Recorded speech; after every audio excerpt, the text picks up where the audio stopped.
Alléluia, sombram tempo, que Dieu vous bénisse.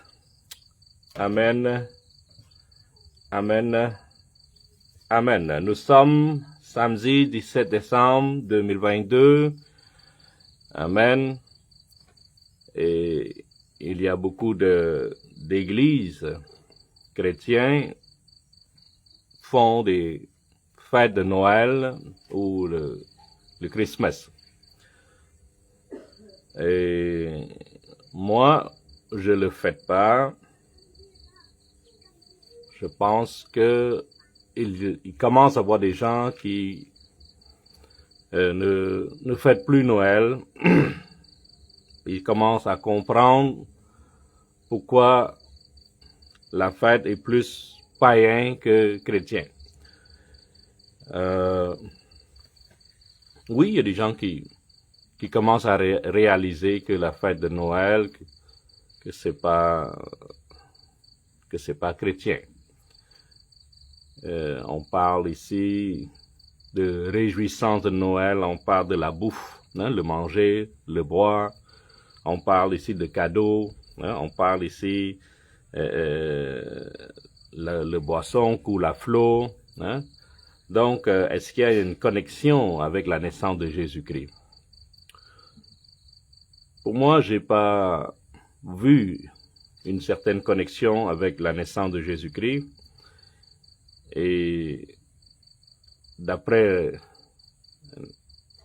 que j'ai reçu une révélation du Seigneur, depuis ce temps-là, je ne fête plus Noël.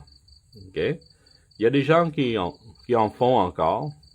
C'est leur choix. Okay? Je vais pas... pour moi, okay? Je pense que la fête de Noël, c'est une fête païenne. Donc, si vous pensez que c'est une fête chrétienne, ben, faites-le. C'est comme vous voulez, c'est pour vous. Moi, je ne fais pas. Et priez au Seigneur d'ouvrir vos yeux pour comprendre davantage. C'est pas le sujet d'aujourd'hui.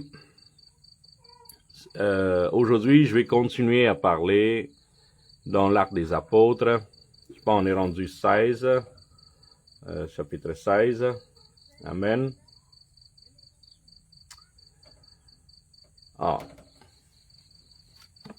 Après la mort d'Étienne, après le baptême d'eau, baptême d'esprit de Paul, maintenant Paul il commence à marcher dans la puissance, il commence à marcher, à prêcher la bonne nouvelle. La persécution est là, bon, mais aussi la puissance de Dieu est avec eux. Là, on est rendu au chapitre 16 et met tout ça dans la main du Seigneur. Amen. Abba Père, nous te remercions pour cette pain de vie, pour cette parole. Renforce-nous pour qu'on puisse être fort dans la foi. Aide-nous à comprendre ta parole. Révèle-nous à travers de ton prophète. Que ta volonté soit faite sur terre comme au ciel. Utilise-nous, Seigneur, pour cette parole. Utilise-nous pour ta royaume. Nous te remercions. Au nom de Jésus-Christ que je prie. Amen, amen et amen.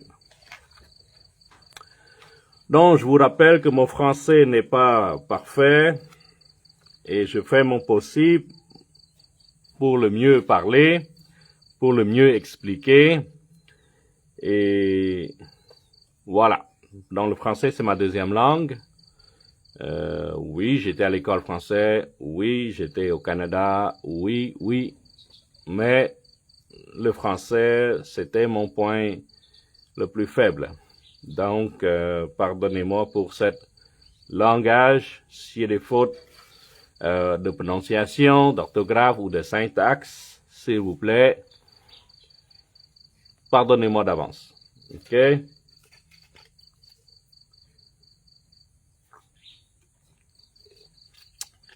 Donc, allons-y ensemble dans l'Acte des Apôtres, chapitre 16. Dans chapitre 15, on a vu que il y a certaines personnes qui ont parlé de garder la loi de Moïse. Et là, la nouvelle est rendue jusqu'à des apôtres à Jérusalem.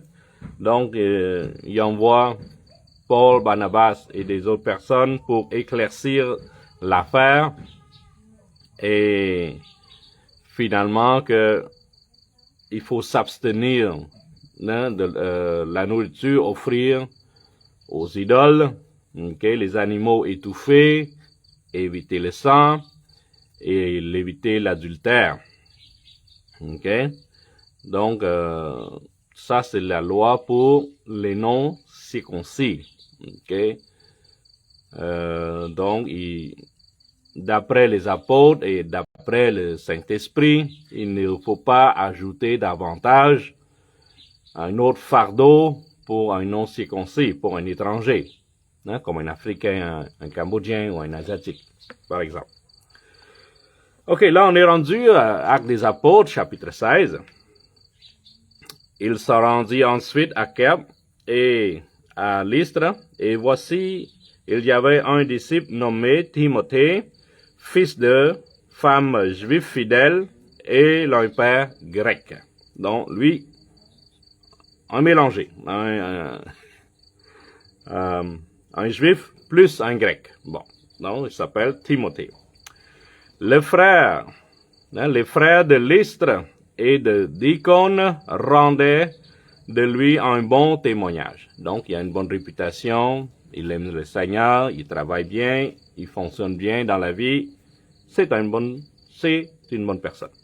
Paul voulut l'amener avec lui et l'allant pris et le circoncis à cause des Juifs qui étaient dans ce lieu-là, car tous savaient que son père était grec. Bon, même le père était grec, mais lui, sa mère était juive, donc pourquoi pas, on peut le circoncire. En passant par les villes, il recommandait aux frères d'observer les décisions des apôtres et des anciens de Jérusalem. Les églises se fortifiaient dans la foi et augmentaient en nombre de jour en jour. Alléluia. Donc, partout, ils allaient, ils annonçaient la bonne nouvelle. Donc, la bonne nouvelle est bien reçue, bien accueillie. Amen. Bien reçue et bien accueillie. Donc, les nouveaux arrivants, les nouveaux croyants, commencent à augmenter. Ayant été empêchés par Saint-Esprit d'annoncer la parole dans l'Asie, ils traversèrent le Phrygie et le pays de Galatie. Ayant été empêchés par le Saint-Esprit.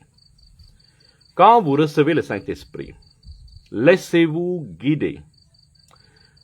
Le Saint-Esprit nous mène dans le droit chemin. Le Saint-Esprit nous mène dans le bon sens. Le Saint-Esprit nous guide. Le Saint-Esprit nous montre le bon chemin selon la volonté de Dieu. Donc, évitez de désobéir. Donc, s'il vous plaît, respectez, obéissez à 100% le Saint-Esprit. Si Dieu dit non, ne va pas. Si le Saint-Esprit dit non, ne va pas. Donc, il faut toujours être alerte au Saint-Esprit. Oui, il y a le Père spirituel. Mais le Père spirituel, il a le Saint-Esprit. Donc, le vrai Père spirituel est le Saint-Esprit. Comme moi, en tant que Père spirituel, j'ai toujours enseigné à mes élèves, à mes enfants, d'avoir une très bonne connexion avec le Saint-Esprit, parce que c'est le Saint-Esprit qui enseigne, c'est le Saint-Esprit qui guide, c'est le Saint-Esprit qui fait tout. L'homme ne peut pas faire ça, mais le Saint-Esprit peut. Moi, en tant que père spirituel, oui, j'ai une certaine connaissance, oui, j'ai un certain pouvoir, oui, j'ai un certain don pour les guider dans le bon chemin. Mais c'est toujours le Saint-Esprit qui est le père spirituel. C'est toujours le Saint-Esprit, c'est toujours lui, et c'est toujours lui qui nous guide dans le bon chemin selon la volonté de Dieu. OK? Donc, il ne faut pas négliger cela. Amen. Arrivé près de Missy, ils se disposaient à la rentrée de Béthynie, mais l'Esprit de Jésus ne leur permit pas. Donc, encore là, le Saint-Esprit, l'Esprit Jésus, l'Esprit de Dieu l'interdit. Donc, va pas. Quand Dieu dit non, ben, ne va pas. OK? Ne va pas. Il franchit alors la Mysie et les descendirent à Troas. Pendant la nuit, Paul eut une vision. Un Macédonien lui apparut et lui fit cette prière. Passe en Macédoine, secours-nous. Donc ça, c'est une vision.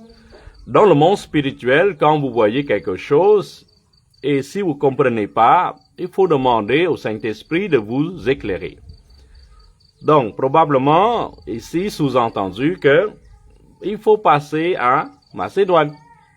OK? Donc, la Macédonie, la Macédoine, est pas très loin. Donc, le Saint-Esprit de Dieu a demandé à Paul d'éviter, okay, la Bithynie.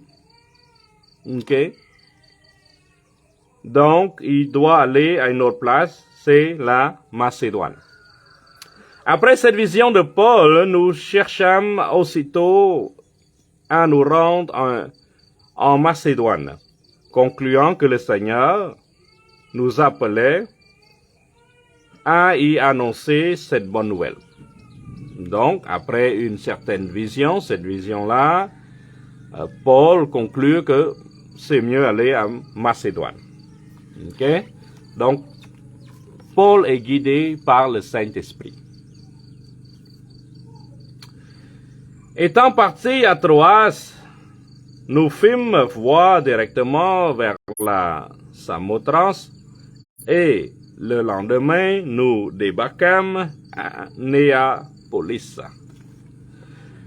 De là, nous allâmes à Philippe, qui est la première ville d'un district de Macédoine et une colonie. Nous passâmes quelques jours dans cette ville. Le jour du Shabbat, nous nous rendîmes hors de la porte vers une rivière où nous pensions que se trouvait un lieu de prière. Nous nous assîmes et nous parlâmes aux femmes qui étaient réunies. L'une d'elles, nommée Lydie, marchand de pourpre de la ville de Thyatire, était une femme craignant Dieu et elle écoutait. Le Seigneur lui ouvrit le cœur pour qu'elle fût attentive à ce que disait Paul. Donc, il y a une femme à Macédoine, ok? Donc, c'est une marchande de pourpre, ça veut dire que c'est comme une genre de lingerie de couleur violet, de couleur pourpre. Okay? Donc, elle craignait Dieu et écoutait l'enseignement que Paul avait fait à Lydie. 15. Lorsqu'elle eut été baptisée, sa famille, elle nous fit cette demande. Si vous me jugez fidèle au Seigneur, entrez dans ma maison et demeurez-y. Et elle nous pressa par ces instants. Donc, bien sûr, elle est vraiment contente de rencontrer l'homme de Dieu. Et bien sûr, elle l'invita à rester et demeurer dans sa maison. La parole de Dieu nous dit que quand vous annoncez la nouvelle, quand vous allez dans une ville, si cette maison vous accepte, restez et bénir cette maison. Si la ville ou la maison vous rejette, de secouer toute la poussière et de retourner, ne pas rester dans la ville. Dans ce cas-ci, la dame a bien accueilli, elle se fait baptiser et l'homme de Dieu, Paul, l'apôtre, a décidé de rester avec sa famille. Ok? 16. Comme nous allions au lieu de prière, une servante qui avait un esprit de python et qui, en devinant, procurait un grand profit à ses maîtres, vint au-devant de nous. Ok? Donc, une dame, esprit de python, c'est un esprit... Esprit de python a beaucoup de rôles. Dans ce cas-ci, on parle de esprit de python qui est capable de prophétiser. L'esprit de python, c'est un esprit qui va serrer l'économie de la famille. L'esprit de python, c'est l'esprit qui séduit les hommes ou les femmes. C'est qui mène à la tentation sexuelle. Okay? L'esprit de python crée beaucoup de problèmes dans la famille. Okay? Donc, si vous avez des esprits de python, probablement vous avez des problèmes d'économie. Et vous avez beaucoup de problèmes entre hommes et femmes, entre mari et femme. Okay? Parce que l'esprit de python mène dans ce problème-là. Et il y a un autre esprit de python qui est capable de prophétiser. Donc, si vous êtes marabout, si vous êtes des magiciens, probablement vous avez des contacts avec l'esprit de python pour vous aider dans l'affaire, dans les œuvres du Satan. Ok?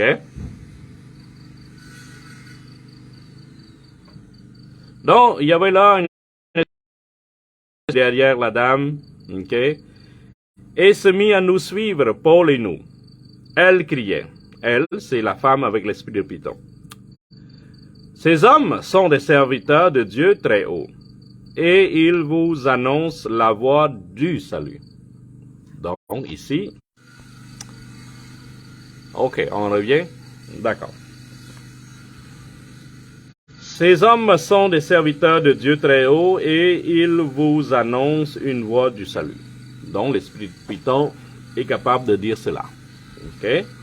Mais à un moment donné, ça va devenir comme agaçant.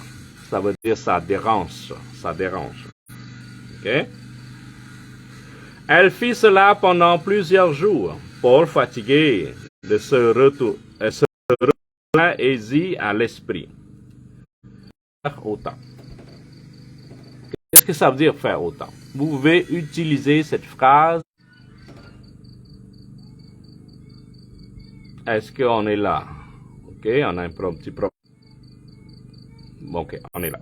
D'accord. Donc, soulignez cette phrase. Répétez. Apprenez-le par cœur. Ok, ça va vous aider à prier. Donc, qu'est-ce que Paul a fait? N'oublie pas que Paul est rempli du Saint-Esprit, marché dans la puissance. Donc, ici, on apprend, grâce à Paul, comment prier. comment faire comment prier pour éliminer des esprits. Donc, dans ce cas-ci, c'est un esprit de Python. On revient toujours. OK? Je t'ordonne. Donc, on est dans l'Acte des Apôtres, chapitre 16, verset 18. OK? Je t'ordonne au nom de Jésus-Christ de sortir d'elle. Et il sortit à l'heure même. Ça veut dire tout de suite, dès que l'esprit de Python a entendu Jésus-Christ, ben, il quitte la dame. Les maîtres de la servante, voyant disparaître l'espoir de leur gain, se saisirent Paul et de Silas et les traînèrent sur la... OK? Donc, dès que l'esprit sort de la dame, le maître de la dame, voyant qu'elle ne peut plus servir à rien, ne peut pas faire de l'argent, donc, choqué un petit peu, amener Paul et Silas devant le magistrat, ça veut dire devant le peuple pour le juger, OK? Et les présentèrent au prêteur en disant, cet homme trouble notre ville. Donc, pour eux, Paul et Silas, c'est un faiseur de troupe. OK? OK? Parce qu'il y a l'esprit de Python qui est sorti de la dame, donc le maître de la dame ne peut plus faire de l'argent avec elle. Ce sont des Juifs qui annoncent de coutumes qui ne nous est permis ni de recevoir ni de suivre à nous qui sommes romaines. Donc, il y a une différence entre les Juifs et les Romains, donc les Juifs ne peuvent pas avoir une certaine, comment on dit ça, dont les Juifs sont sous l'Empire romain, dont les Juifs ne peuvent pas faire des choses à leur guise. Okay? La foule se souleva aussi contre eux, et les prêteurs, ayant fait arracher leurs vêtements, ordonnèrent qu'on les bâtit de verges. Donc, d'ici, Paul a reçu la punition avec Silas, bien sûr.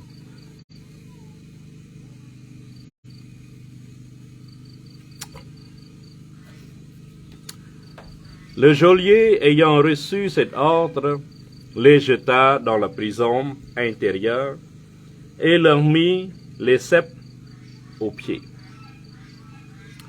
Vers le milieu de la nuit, Paul et Silas priaient et chantaient les louanges de Dieu, et les prisonniers les entendaient. Excusez, on est rendu à 26. Tout à coup, il se fit un grand tremblement de terre, en sorte que les fondements de la prison furent ébranlés. Au même instant, toutes les portes s'ouvrirent et les liens de tout prisonnier furent rompus. Le geôlier se réveilla, et lorsqu'il fit les portes de la prison ouvertes, il tira son épée et il allait se tuer, pensant que le prisonnier était s'enfuit. Ah. Qu'est-ce qui se passe ici? Paul et Silas a demandé à un esprit de Python de quitter la dame. Le maître de la dame n'est pas content, a amené Paul et Silas devant le magistrat pour les juger. Et bien sûr, les Juifs sont sous l'Empire romain, donc les Romains l'ont pris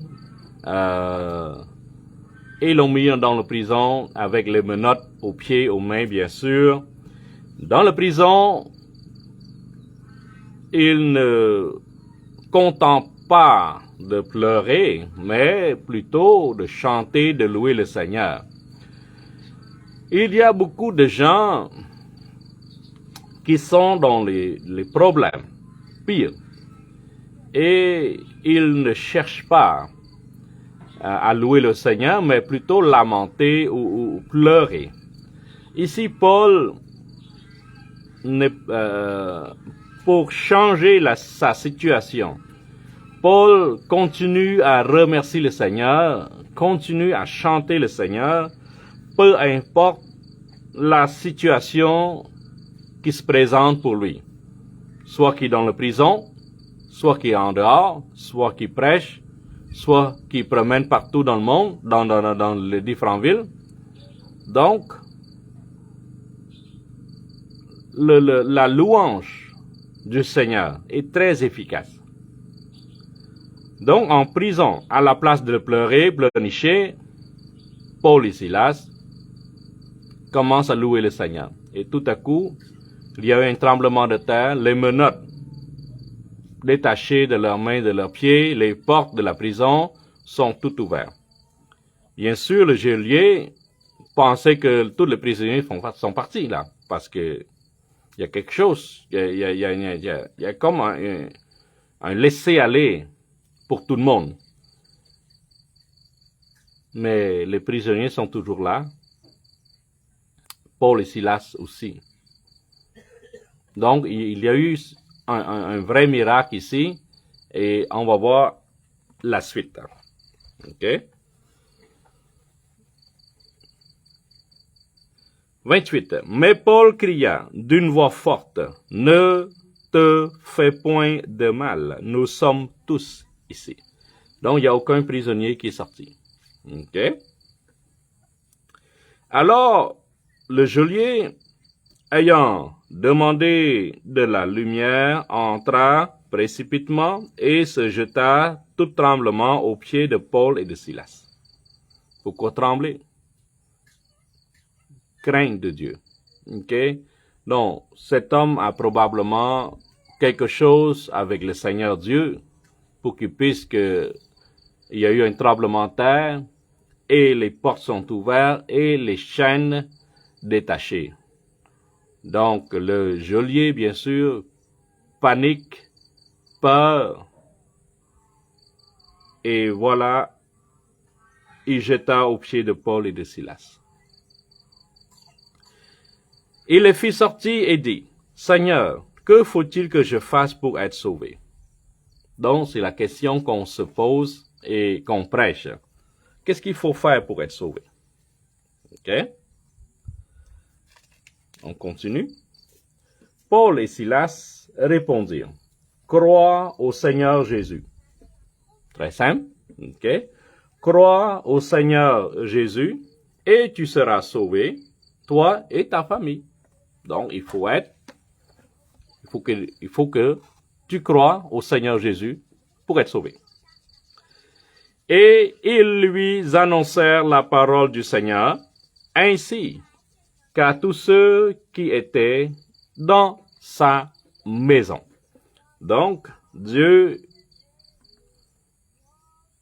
est toujours avec Paul et Silas, peu importe la situation, peu importe le lieu, soit dans la prison, soit dans une maison, partout où ils allaient, il y a toujours le Saint-Esprit qui est avec eux.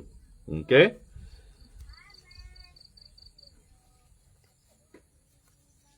Donc, il lui annonçait la parole du Seigneur, ainsi qu'à tous ceux qui étaient dans sa maison. Il les prit avec lui, et cette heure même, la nuit, il lava leurs plaies, et aussitôt fut baptisé, lui et tous les siens. Donc, le maître geôlier, plus la famille, plus ses membres, a eu son baptême d'eau dans la même nuit. Il y a beaucoup de dénominations, beaucoup de branches protestants, et il fait beaucoup d'enseignements avant de baptiser quelqu'un.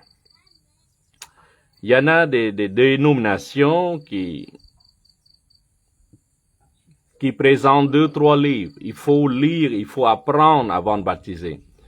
Il faut finir ce livre. Il faut passer son examen pour être baptisé. ce n'est pas biblique. Okay. La Bible nous montre que s'il croit au Seigneur Jésus-Christ comme sauveur, il peut recevoir son baptême d'eau. Et par effet même, il peut aussi avoir son baptême du feu du Saint-Esprit. Il ne faut pas attendre de baptiser quelqu'un. Le baptême, c'est très important. C'est le premier pas pour montrer qu'il commence à croire. C'est le premier pas à faire. Il faut baptiser, après, il faut les enseigner. Donc, le baptême d'eau est la base, il faut le faire. L'enseignement, après. Le baptême avant, l'enseignement après. Mais de nos jours, j'ai beaucoup vu de dénominations différentes faisant toujours la même chose. Ils ne baptisent pas les gens tout de suite. Donc, ils enseignent, 2 mois, 3 mois, 2 ans, 3 ans. Il faut être membre de l'église, il faut faire partie de la congrégation, il faut ci, il faut ça. Et ce n'est pas biblique. La Bible nous dit que si quelqu'un croit au Seigneur Jésus-Christ comme sauveur, il peut être baptisé. Fais-le. N'hésitez pas. Okay? Après, tu l'amènes, tu l'enseignes dans l'église, tu l'enseignes à la maison, la marche à suivre pour connaître Jésus-Christ. Mais le baptême d'eau, c'est primordial, c'est la base de la foi chrétienne. Donc, il ne faut pas négliger. Donc, baptisez-le tout de suite à la première rencontre dès qu'il commence à croire en Seigneur Jésus-Christ. OK?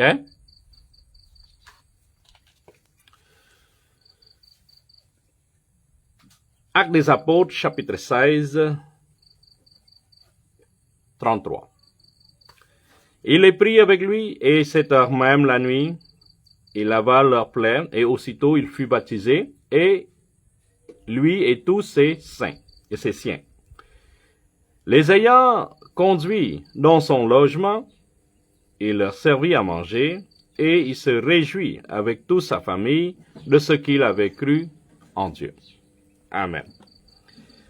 Quand il fit jour, les prêteurs envoyèrent les listas pour dire au geôlier, relâchez cet homme. Okay. Et le geôlier annonça la chose à Paul.